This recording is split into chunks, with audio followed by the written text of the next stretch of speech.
स्वागत है आपका अपने यूट्यूब चैनल एग्जाम अपडेट में।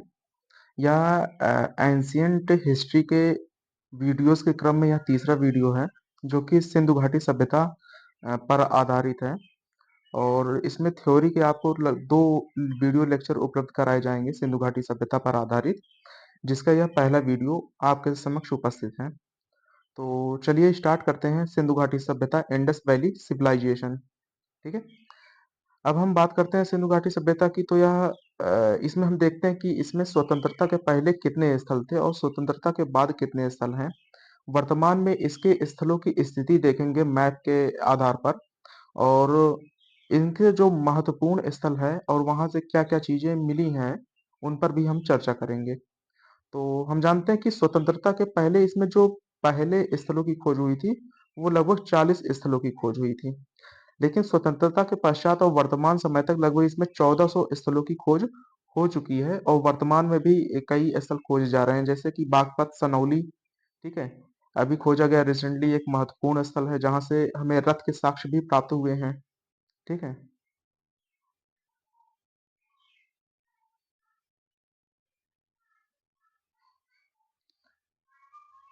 आगे देखते हैं। जो स्वतंत्रता के पश्चात जो 1400 स्थल प्राप्त हो चुके हैं, इनमें से हमें तीन देशों से प्राप्त हुए हैं स्थल, जैसे अफगानिस्तान, पाकिस्तान और भारत। सबसे ज्यादा स्थल भारत से प्राप्त हुए हैं, लगभग 925 स्थल। वहीं पाकिस्तान से 475 स्थल, और अफगानिस्तान से जो दो प्रमुख स्थल हैं वो हैं कौन कौन से, मुंडीग्राक और सुर्तगोई। ठीक है। मुंडीग्राक और सुर्तगोई ये दो प्रमुख स्थल हैं जो हमें अफगानिस्तान से प्राप्त हुए हैं। पाकिस्तान से किन किन स्थानों से, किन किन प्रांतों से प्राप्त हुए, तो दक्षिणी बलूचिस्तान से। इसके अलावा सिंध प्रांत से हमें कई स्थल प्राप्त हुए हैं। साथ ही साथ पंजाब से, जिसे पंजाब में हड़प्पा एक प्रमुख स्थल है जो कि सबसे खोजा गया सबसे पहला स्थल भी है। ठीक है। इसके अलावा बात करते हैं भारत की, तो वो सबसे ज्यादा गुजरात। ठीक है। अगर पूछेगा कि भारत में सबसे ज्यादा स्थल किन किस राज्य से खोजे गए हैं, तो ये गुजरात से खोजे गए हैं। इसके अलावा जम्मू कश्मीर, महाराष्ट्र, पंजाब, हरियाणा, उत्तर प्रदेश और राजस्थान से भी सिंधु घाटी सभ्यता के स्थल प्राप्त होते हैं। महाराष्ट्र का जो दैमाबाद है वो सबसे दक्षिणी स्थल है। वहीं जम्मू कश्मीर का मांडा सबसे उत्तरी स्थल माना जाता है सिंधु घाटी सभ्यता का। आगे इसके बारे में हम डिस्कस करते हैं। जैसे प्राग हड़प्पा सभ्य स्थल। ठीक है। हड़प्पा काल शुरू होने से पहले जो हड़प्पाई सभ्यता के स्थल खोजे गए उन्हें प्राग हड़प्पा स्थल भी कहा जाता है। इनमें कौन कौन से स्थल थे, आमरी। ठीक है। याद रखिए, आमरी जो स्थल था, यहाँ से हमें अन्नागार के साक्ष्य प्राप्त होते हैं। वहीं हम बात करें कोट दीजी की, तो कोट दीजी से हमें सुरक्षा दीवार दीवार से घिरा हुआ यह स्थल था जो हमें यह प्राप्त होता है। मेहरगढ़ सबसे प्रमुख स्थल माना जाता है। याद रखिए, मेहरगढ़ के बारे में एक चीज और प्रसिद्ध है। मेहरगढ़ एकमात्र ऐसा स्थल है जो हड़प्पाई स्थल भी है और नवपाषाणिक स्थल भी है। ठीक है। यह हड़प्पाई स्थल भी है। ठीक है, हड़प्पाई स्थल भी है, साथ ही साथ यह नवपाषाण काल का भी स्थल माना जाता है। ठीक है, नवपाषाण काल का। ठीक है, नवपाषाण काल का स्थल एकमात्र ऐसा स्थल है यहाँ। ठीक है। दूसरा है कालीबंगा। ठीक है। कालीबंगा हम देखते हैं यहाँ से हल के प्रयोग के साक्ष्य प्राप्त हुए हैं। आगे चल के हम देखेंगे कि इसमें ग्रिड पद्धति से जुते हुए खेत भी हमें प्राप्त होते हैं। ठीक है। मुंडीग्राक, मुंडीग्राक जो है यह अफगानिस्तान में है। ठीक है। यहाँ से हमें मातृ देवी की पूजा के साक्ष्य प्राप्त हुए, मातृ देवी की प्रतिमा यहाँ से मिली है। अब हम सिंधु घाटी सभ्यता का स्थलीय विन्यास देख लेते हैं। ठीक है। यह किस प्रकार से यह फैला हुआ था, तो याद रखिए यह इसका जो आकार था वो त्रिभुजाकार था। ठीक है। यदि हम बात करें सबसे पश्चिमी स्थल की, तो सबसे पश्चिमी स्थल है सुतका गेंडोर। ठीक है। यह बलूचिस्तान में, पाकिस्तान में स्थित है। ठीक है। सबसे उत्तरी स्थल है मांडा। ठीक है। मांडा जो है जम्मू कश्मीर राज्य में स्थित है। सब बात करें सबसे पूर्वी स्थल की, तो आलमगीरपुर मेरठ या उत्तर प्रदेश वर्तमान मेरठ जिले में स्थित है। वहीं सबसे दक्षिणी स्थल की बात करें तो दैमाबाद महाराष्ट्र का, ये महाराष्ट्र राज्य में स्थित है। ठीक है। अब जो सुतका गेंडोर था, ये किस नदी के किनारे स्थित है, याद रखिए सुतका गेंडोर जो है वो दास नदी के किनारे स्थित है, मांडा चिनाब नदी के किनारे। आलमगीरपुर जो सबसे पूर्वी स्थल है वो हिंडन नदी के किनारे है, वहीं दैमाबाद जो है वो प्रवरा नदी, गोदावरी की सहायक नदी है प्रवरा नदी, ठीक है। तो यह प्रवरा नदी के किनारे स्थित है। यदि हम बात करें पूर्व से पश्चिम की सिंधु घाटी सभ्यता स्थल की लंबाई की, तो यह लगभग 1600 किलोमीटर है, ठीक है। वहीं उत्तर से दक्षिण के स्थल की जो चौड़ाई की बात करें तो यह लगभग 1400 किलोमीटर माना जाता है। वहीं बात करें पश्चिम से दक्षिणी स्थल के बीच समुद्री सीमा की, तो लगभग समुद्री सीमा ये जो है इसकी, ये 1300 किलोमीटर की मानी जाती है, जो कि बलूचिस्तान प्रांत पाकिस्तान से लेकर गुजरात प्रांत तक फैली हुई थी, ठीक है। याद रखिए इसे, गुजरात ये जो सीमा थी 1300 किलोमीटर तक फैली हुई थी। स्वतंत्रता के पहले जो क्षेत्रफल कितना था, तो याद रखिए स्वतंत्रता के पहले जो क्षेत्रफल था 12,99,600 किलोमीटर स्क्वायर था। लेकिन वर्तमान में जो स्थिति है 20 लाख वर्ग किलोमीटर स्क्वायर एरिया से भी ज्यादा यह फैला हुआ है, ठीक है। तो यह इसकी वर्तमान स्थिति है। आगे देखते हैं इसके बारे में कुछ महत्वपूर्ण तथ्य। अब हम मैप के हिसाब से देखेंगे कि मैप में किस प्रकार से इसके स्थलों को इंडिकेट किया गया है, कौन से स्थल की स्थिति कहाँ पर है, ठीक है। तो यह एक विस्तृत टॉपिक है। यह है इंडिया का मैप, ठीक है। ये दिखाया गया है पाकिस्तान और उसके ऊपर है अफगानिस्तान। तो अफगानिस्तान के दो प्रमुख स्थल मुंडीग्राक और सुर्दगोई यह हमें दिखाए गए हैं, ठीक है। आगे चल के हम देखते हैं पाकिस्तान के कुछ प्रमुख स्थलों की। तो सबसे जो पश्चिमी स्थल है, ठीक है, सबसे पश्चिमी स्थल सुदका गेंडोर यहाँ पे हमें इंडिकेट किया गया है। फिर समुद्री तटों से ही लगे सुतको है, बालाकोट है, डाबरकोट है, ठीक है। सुतको, बालाकोट और डाबरकोट ये कुछ प्रमुख स्थल हैं। तो याद रखिए सबसे पश्चिमी स्थल सुतका गेंडोर ये दास्क नदी के किनारे स्थित है। अन्य स्थलों की बात करते हैं तो मोहनजोदाड़ो या सिंधु नदी के किनारे स्थित है, या सिंध प्रांत में, पाकिस्तान के सिंध प्रांत में मोहनजोदाड़ो स्थित है, ठीक है। इसके अलावा यदि बात करें पंजाब क्षेत्र की, पाकिस्तान के पंजाब की, तो रहमान डेरे, हड़प्पा, ठीक है, हड़प्पा रावी नदी के बाएं तट पर स्थित था। इसके अलावा जलीलपुर, चकपुरवा, डेरा इस्माइल, ठीक है, डेरा मजरा ये कुछ प्रमुख स्थल हैं जो पाकिस्तान में स्थित है। याद रखिए इसमें हड़प्पा जो है सबसे प्रमुख स्थल माना जाता है, हड़प्पा और मोहनजोदड़ो। इसके अलावा सुतका गेंडोर, चूंकि यह सबसे पश्चिमी स्थल है इसलिए इसे मुख्य माना जाता है। अब हम आ जाते हैं भारत में, देखते हैं भारत के कौन कौन से प्रमुख स्थल हैं सिंधु घाटी सभ्यता से संबंधित। तो याद रखिए यदि हम बात करें ऊपर से, तो सबसे उत्तरी स्थल माना जाता है मांडा, ठीक है। मांडा जो कि जम्मू कश्मीर राज्य में स्थित है। इसके अलावा जम्मू कश्मीर में ही है अखनूर, ठीक है। अखनूर भी सिंधु घाटी सभ्यता का एक प्रमुख स्थल है। बात करें पंजाब की तो रोपड़, दधेरी और संगोल, ठीक है। रोपड़, दधेरी और संगोल ये पंजाब प्रांत में, भारत के पंजाब प्रांत में स्थित है, ठीक है। रोपड़ इसमें प्रमुख स्थल है, याद रखिएगा। हरियाणा की बात करें तो राखीगढ़ी, याद रखिए भारत का सबसे बड़ा स्थल जो है सिंधु घाटी सभ्यता का वो राखीगढ़ी है। लेकिन हम बात करें संपूर्ण सिंधु घाटी सभ्यता की, तो संपूर्ण सिंधु घाटी सभ्यता का सबसे बड़ा स्थल है गनेरी वाला, ठीक है। दूसरे स्थान पर मोहनजोदड़ो है और हमारा राखीगढ़ी जो है ये तीसरे स्थान पर आता है। लेकिन अगर पूछेगा कि भारत में सबसे बड़ा सिंधु घाटी सभ्यता का स्थल कौन सा है, तो याद रखिए भारत में सबसे बड़ा सिंधु घाटी सभ्यता का स्थल कौन है, राखीगढ़ी है। बनवाली, ठीक है, हरियाणा में बनवाली भी स्थित है।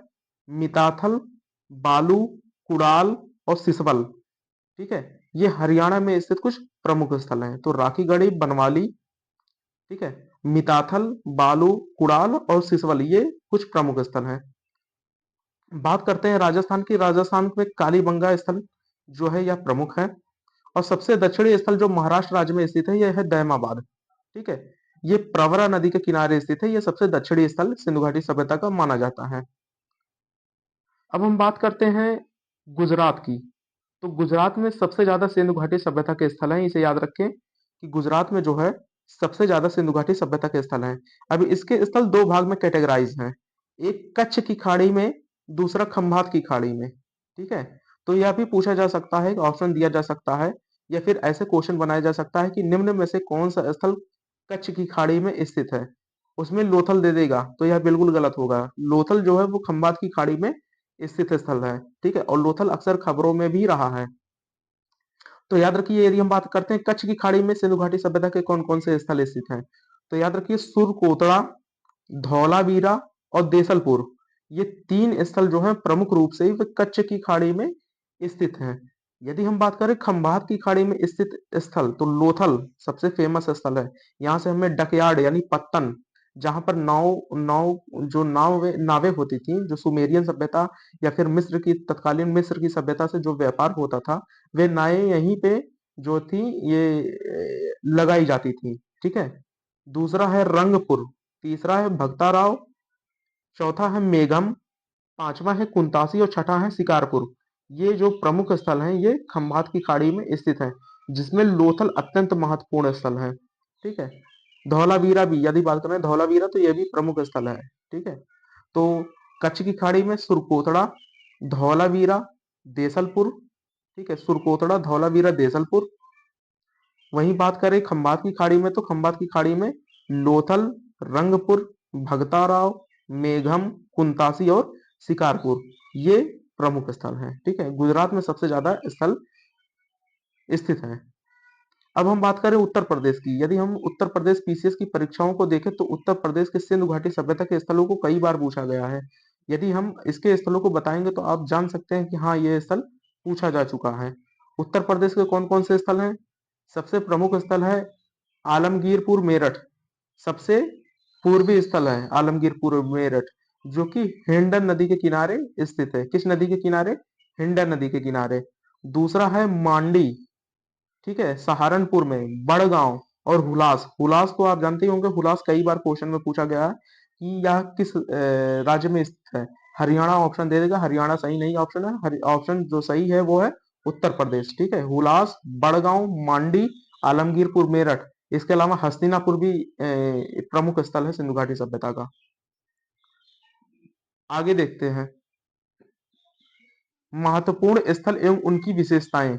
यदि हम महत्वपूर्ण स्थल की बात करें तो लगभग 1400 स्थल है, लेकिन 1400 स्थल इंपॉर्टेंट नहीं है। जो हमें मैक्सिमम टू मैक्सिमम पढ़ने हैं वो 40 से 50 स्थल हैं। उनमें से अगर अगर हम इसमें सॉर्ट करें तो लगभग 7 से 8 जो हैं, जहां से 90% प्रश्न बनते हैं। ठीक है, तो वे इन स्थलों को देखते हैं कि हमारे लिए कौन कौन से स्थल महत्वपूर्ण हैं। पहला है हड़प्पा, दूसरा स्थल है मोहनजोदड़ो, तीसरा है लोथल, चौथा है धवलावीरा, पांचवा है कालीबंगा, छठा है चनूदड़ो और सातवां है बनावली। याद रखिए, ये कुछ प्रमुख स्थल है जहां से मैक्सिमम क्वेश्चन बनते हैं, लगभग 90% प्रश्न यहीं से बनते हैं। अन्य 10 से 15 स्थल हैं जिसे हम देखेंगे आगे चलकर, जो कि हमारे लिए एग्जाम्स के लिए इंपॉर्टेंट बन जाते हैं। अब हम स्टार्ट करते हैं पहले स्थल से, जिसका नाम है हड़प्पा।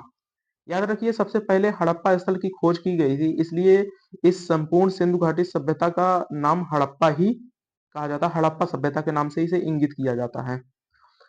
पहला देखते हैं हड़प्पा के बारे में, तो याद रखिए पाकिस्तान के पंजाब प्रांत के माटगोमरी जिला, वर्तमान में साहिवाल जिला जो है, यहाँ पर यह सभ्यता स्थित है। ठीक है, पहले इसका नाम था माटगोमरी जिला, वर्तमान में इसका नाम साहिवाल जिला के नाम से इसे जाना जाता है। ठीक है, तो हड़प्पा स्थल वहीं पर स्थित है और यह रावी नदी के तट पर स्थित है, रावी नदी के बाएं तट पर स्थित है। ठीक है, आगे देखते हैं हड़प्पा। इसकी खुदाई किसने किसने की थी और किसके निर्देशन में किया गया था? तो याद रखिए, जो अ, जॉन मार्शल थे, ठीक है, जॉन मार्शल, इनके नेतृत्व में हड़प्पा स्थल की खुदाई की गई थी। जो जॉन मार्शल थे, लॉर्ड कर्जन के समय आर्कियोलॉजिकल सर्वे ऑफ इंडिया के हेड थे ये। ठीक है, जॉन मार्शल। तो इसके पहले अगर हम बात करें आर्कियोलॉजिकल सर्वे ऑफ इंडिया के पहले जो हेड थे वो कौन थे? तो वो अलेक्जेंडर कनिंघम थे। लेकिन जो जॉन मार्शल जो थे वो लॉर्ड कर्जन के समय आर्कियोलॉजिकल सर्वे ऑफ इंडिया के हेड बनाए गए थे। ठीक है, तो ये निर्देशक थे, यानी कि इनके निर्देशन में हड़प्पा सभ्यता की खुदाई की गई। और खुदाईकर्ता के रूप में किसे जाना जाता है? तो खुदाईकर्ता के रूप में दयाराम साहनी को जाना जाता है। ठीक है, अक्सर प्रश्नों में पूछा जाता है कि हड़प्पा सभ्यता की खोज किसने की थी? तो दयाराम साहनी ने ही की थी। ठीक है, खोज किसने की थी? दयाराम साहनी ने, वर्ष 1921 ईस्वी में। ठीक है, सबसे पहला स्थल जो खोजा गया हड़प्पा था, 1921 ईस्वी में खोजा गया था, दयाराम साहनी द्वारा उसकी खोज की गई थी। और दयाराम साहनी के सहायक कौन थे? तो याद रखिए, सहायक के रूप में माधव स्वरूप वत्स ने काम किया था। ठीक है, अब हम इसके जो हड़प्पा सभ्यता है, ठीक है, हड़प्पा सभ्यता स्थल है, इसका हम विन्यास देख लेते हैं।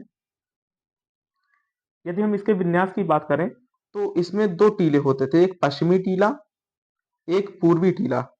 याद रखिए जो पश्चिमी टीला होता था वो पूर्वी टीला की अपेक्षाकृत अधिक ऊंचाई पर स्थित होता था, जबकि पूर्वी टीला जो नगर टीला भी कहते हैं या नीचे होता था।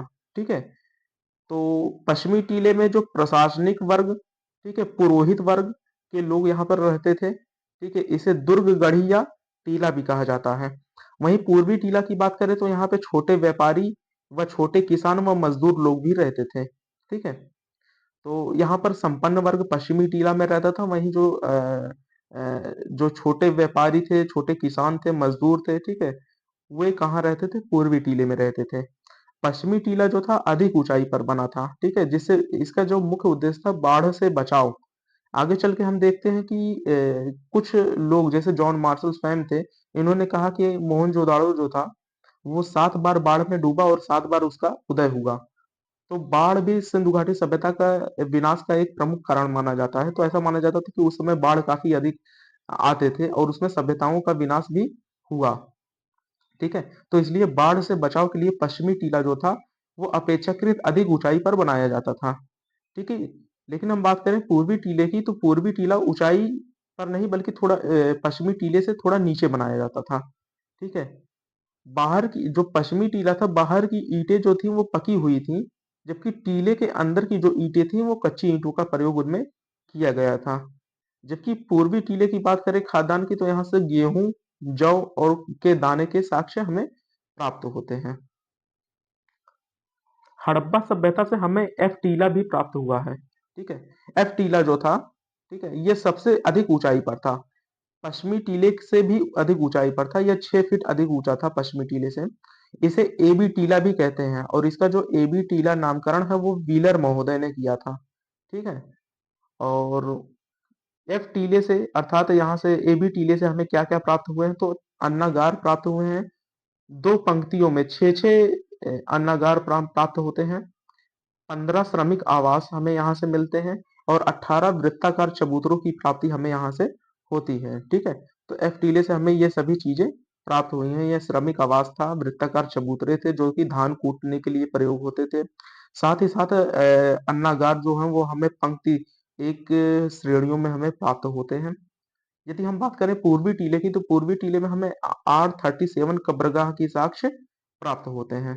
ठीक है, आगे चलते हैं, देखते हैं व्यापारिक वस्तु एवं आयात, अर्थात सिंधु घाटी सभ्यता के लोग किन किन वस्तुओं का व्यापार करते थे और क्या चीज आयात करते थे। आयात की बात करें तो सोना कहाँ से आयात किया जाता था सिंधु घाटी सभ्यता में? ये कर्नाटक के कोलार से आयात किया जाता था। यदि हम बात करें चांदी की, तो चांदी जो है राजस्थान के जावर के क्षेत्र से आयात किया जाता था। वर्तमान समय में जो जावर की खदान है यह चांदी के लिए सबसे फेमस है। ठीक है, तांबे के लिए बात करें तो तांबा कहाँ से आयात किया जाता था? तो राजस्थान के खेतड़ी से। वर्तमान समय में खेतड़ी जो खदान है राजस्थान की वो तांबे के लिए प्रसिद्ध है। ठीक है, पत्थर यानी मार्बल्स ये राजस्थान से आयात किए जाते थे। टिन की बात करें तो टिन अफगानिस्तान से आयात किया जाता था। ठीक है, आगे देखते हैं।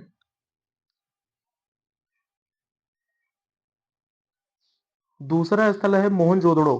ठीक है, मोहनजोदड़ो के बारे में हम देखते हैं कि पाकिस्तान के सिंध प्रांत के लड़काना जिले में यह स्थित था। ठीक है, सिंध प्रांत, लड़काना जिला, सिंधु नदी के दाएं तट पर यह स्थित था। हमने देखा कि जो हड़प्पा सभ्यता था वो रावी नदी के बाएं तट पर था, लेकिन जो मोहनजोदड़ो है सिंधु नदी के दाएं तट पर स्थित था। ठीक है, उत्खननकर्ता कौन थे? तो याद रखिए उत्खननकर्ता थे राखाल दास बनर्जी। 1922 ईस्वी में इसकी खुदाई की गई थी।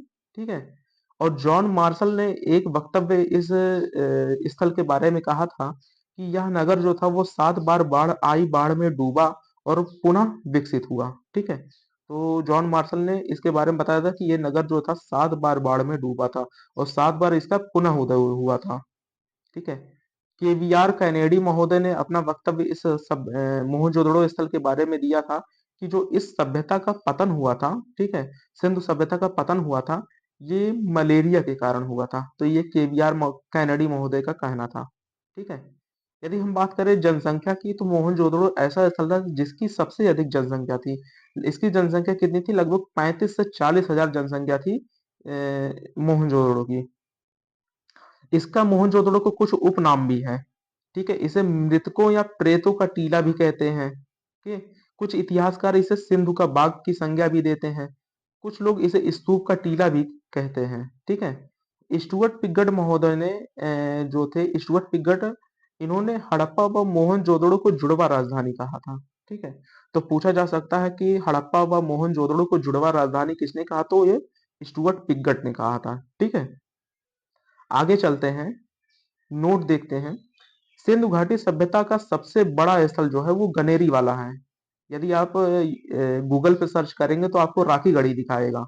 याद रखिए, राखी गढ़ी जो है वो भारत का सबसे बड़ा स्थल है।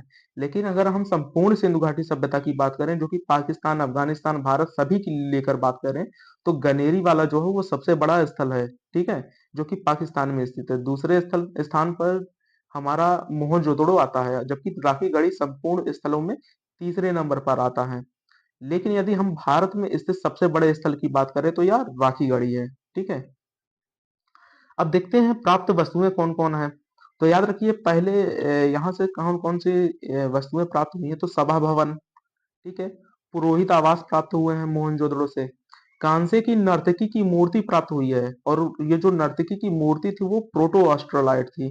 ठीक है, अब प्रोटो ऑस्ट्रोलाइट की क्यों बात करें, तो याद रखिए, जो सिंधु घाटी सभ्यता के जो अधिकतर मानव जो प्राप्त हुए हैं वो अधिकतर भूमध्य सागरीय हैं।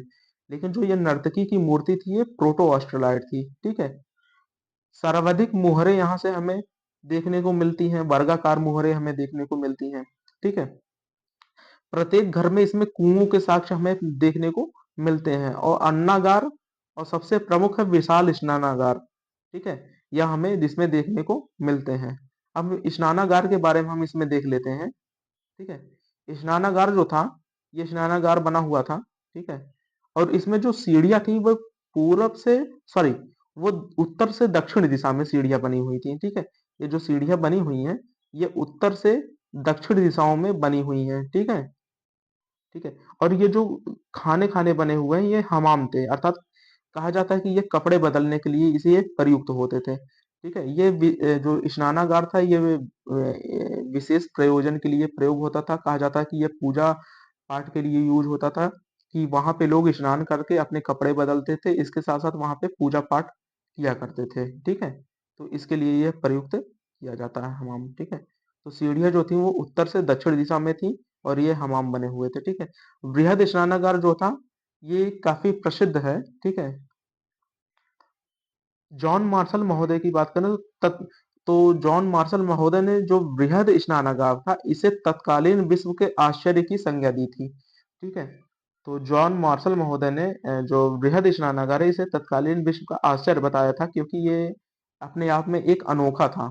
ठीक है, सर्वाधिक वर्गाकार मोहरे यहीं से हमें देखने को मिलती हैं। ठीक है, सैल खड़ी की बनी मोहरे हमें देखने को मिलती हैं। ठीक है, कपास की बात करें तो यहाँ से हमें कपास के साक्ष्य भी प्राप्त होते हैं, सूती कपड़े। ठीक है, चाकू जो था वो सूती कपड़े में लिपटा हुआ चाकू यहाँ से हमें देखने को मिलता है।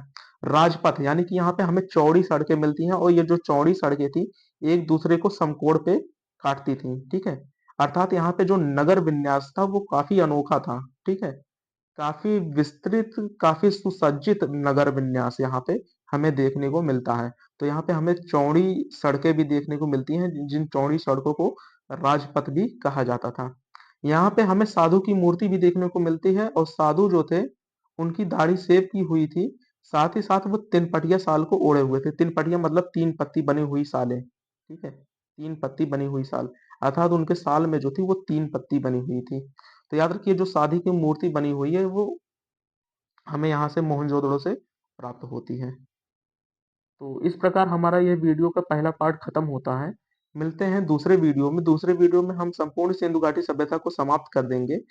इसके बाद जो सिंधु घाटी सभ्यता का तीसरा वीडियो होगा वो महत्वपूर्ण प्रश्नों के संग्रह पर आधारित होगा। तो आप वीडियो में बने रहें, इसके लिए थैंक यू सो मच। मिलते हैं नेक्स्ट वीडियो में।